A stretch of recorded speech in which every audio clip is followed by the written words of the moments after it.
Nicolau Maquiavel nasceu em Florença, na Itália, no dia 3 de maio de 1469. Sua família, de origem toscana, participou dos cargos públicos por mais de 3 séculos. Seu pai, Bernardo Maquiavel, era jurista e tesoureiro da província de Marca di Ancona. Sua mãe, Bartolomea Nelli, era ligada às mais ilustres famílias de Florença.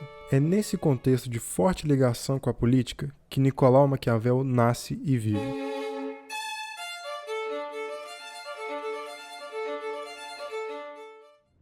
Família de banqueiros, políticos e artistas italianos, conhecida como os Médici, governou Florença, o local onde Maquiavel vivia, durante quase 300 anos, oscilando no poder em alguns momentos.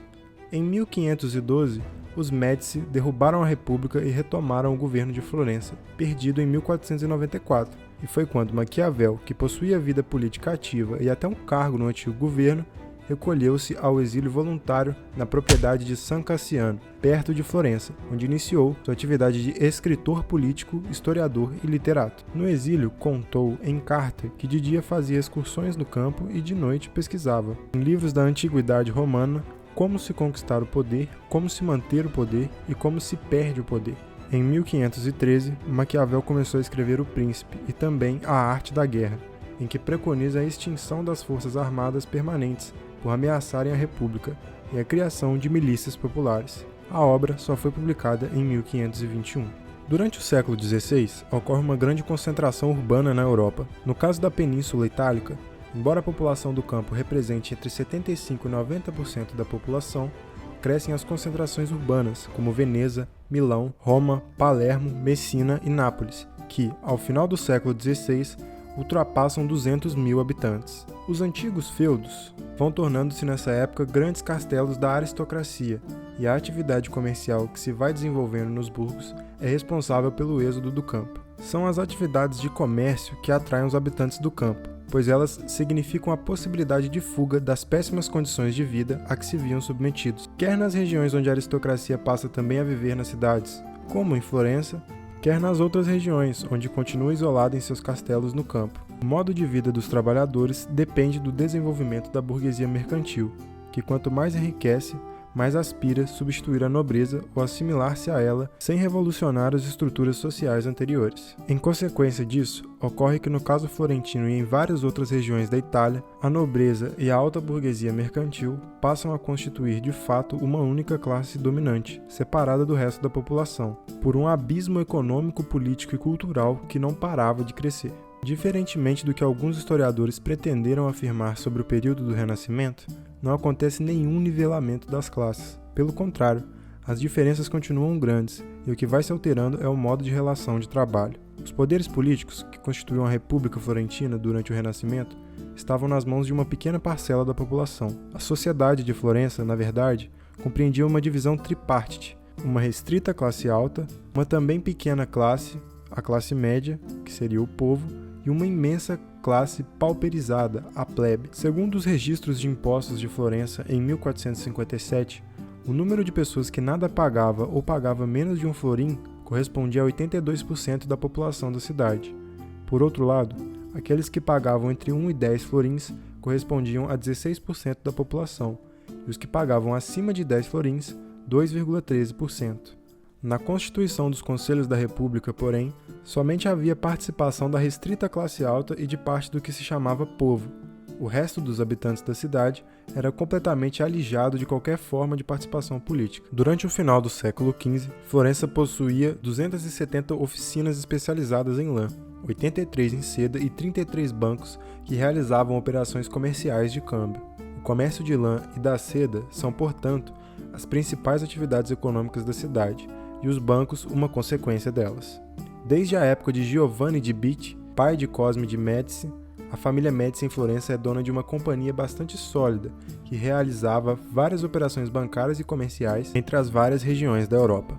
Com a morte de seu pai, Cosme, no início do século XV, amplia os negócios da empresa, criando 2 companhias especializadas na produção de tecidos de lã e uma especializada na produção de seda. Com uma direção extremamente forte de seus negócios, a família Médici consegue assegurar uma inegável posição financeira em sua cidade. Porém, Por consequência de desentendimentos entre Lorenzo de Médici e o Papa Sisto IV, resultam em um golpe de Papa Sisto IV em todo o patrimônio da família, pois o Papa retira não somente o cargo bastante lucrativo de depositário da Câmara Apostólica, mas, o que é muito mais grave, o monopólio do comércio de Alume III Pontifical, transferindo-o para os Pazzi, que eram os principais rivais políticos e econômicos dos Médici em Florença, em Roma e em outras praças financeiras europeias. Na verdade, portanto, as contínuas lutas entre as várias regiões da Península Itálica tinham como propósito assegurar os monopólios das diferentes famílias, donas de empresas comerciais e financeiras. A própria Igreja é responsável pela formação do capitalismo bancário, já desde o século XIV, quando atribuiu aos banqueiros as incumbências de coleta e administração de suas rendas, que eram provenientes das diversas regiões onde tinha seguidores. Quando Maquiavel escreve O Príncipe, em 1513, é essa a situação política e econômica das diversas cidades-estado da Península Itálica. Seu texto pretende discutir a concepção de um poder centralizador com o propósito de estabelecer a unificação de toda a península. Dessa forma, estaria criando um Estado forte, capaz de se igualar ao francês e ao espanhol. Como nessa época quem detinha o poder político de Florença era Lorenzo II, é para ele que Maquiavel dedica seu trabalho.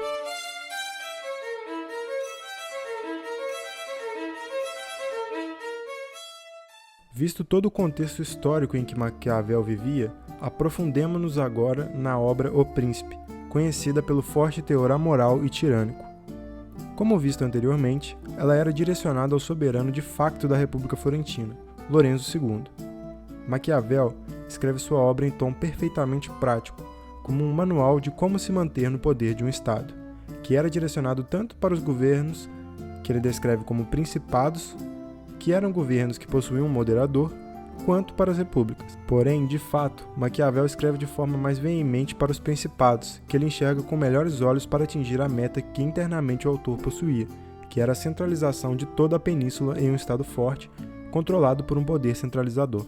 No âmbito dos teóricos do Estado, pode-se dizer que Maquiavel foi o primeiro homem a teorizar que um soberano deveria retirar a moralidade do exercício político, e justamente por isso a obra é conhecida por ser tão cruel, por muitas vezes tratar o povo como mero objeto passível de uso e manipulação para se atingir o objetivo final, que é a manutenção do poder.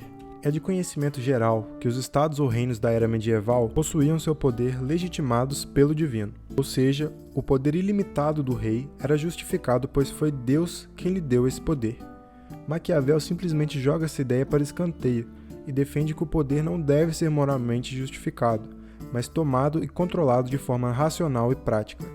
Dessas ideias que surgem fragmentos como os fins justificam os meios, é melhor ser temido do que amado, que estão no texto e no vocabulário popular, que passou a chamar atitudes imorais para atingir um determinado objetivo como maquiavélicas. Após a popularização da obra de Maquiavel, todo o estudo e objeto de estudo do que chamamos de política foi alterado, já que seja bom ou seja ruim, Maquiavel facilita o estudo da política e direciona melhor o que de fato é política, que não possui obrigação necessária com a moral.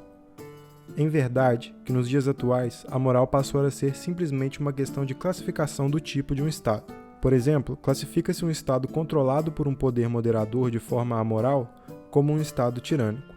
Talvez, alguém como Santo Agostinho diria que um Estado tirânico ou amoral nem poderia ser considerado um Estado, pois ele teria seu objetivo central totalmente corrompido. Mas fato é que Estados amorais, nos dias atuais, podem sim ser considerados Estados, sendo a questão da moralidade apenas uma característica desse Estado, podendo até mesmo o governante de um Estado, como o Brasil, considerado de Estado de Direito ou um Estado moral, ter atitudes maquiavélicas em seu governo, para atingir seu fim último, que é a manutenção do seu poder. E isso se deve muito a Nicolau Maquiavel. Bom pessoal, esse foi o vídeo e eu gostaria aqui de dar os créditos que os 2 primeiros capítulos do vídeo foi basicamente eu lendo fragmentos de um texto chamado As Condições Históricas de Produção de O Príncipe de Maquiavel e Sua Organização Discursiva, que foi redigido por Arnaldo Cortina, que é professor do Departamento de Linguística da Unesp. Já a última parte do vídeo, falando sobre a obra em si, foi eu mesmo que escrevi o roteiro. Enfim, era só realmente para dar os créditos para o professor Arnaldo Cortina. Eu vou deixar o texto dele na descrição, o texto é público, eu achei ele na internet. e quem tiver interesse pode clicar aí e ler também. E uma consideração final é que eu fiz esse vídeo justamente para tentar mostrar o contexto que Maquiavel escreve O Príncipe, porque muitas pessoas hoje em dia gostam de usar livros como 48 Leis do Poder, O Príncipe de Maquiavel, A Arte da Guerra de Sun Tzu, para fazer discurso tipo coach, para virar o homem gelado, sem sentimentos, estoico, pá, pá, pá. Mas essas obras são escritas em um contexto muito diferente do nosso e é importante a gente se atentar para esses detalhes para entendermos não só o que o autor queria descrever no que ele estava dizendo, mas também para a gente não ter uma interpretação equivocada do que ele está falando. Então é isso, não fica nesses discursos baratos de coach não. Tchau, obrigado.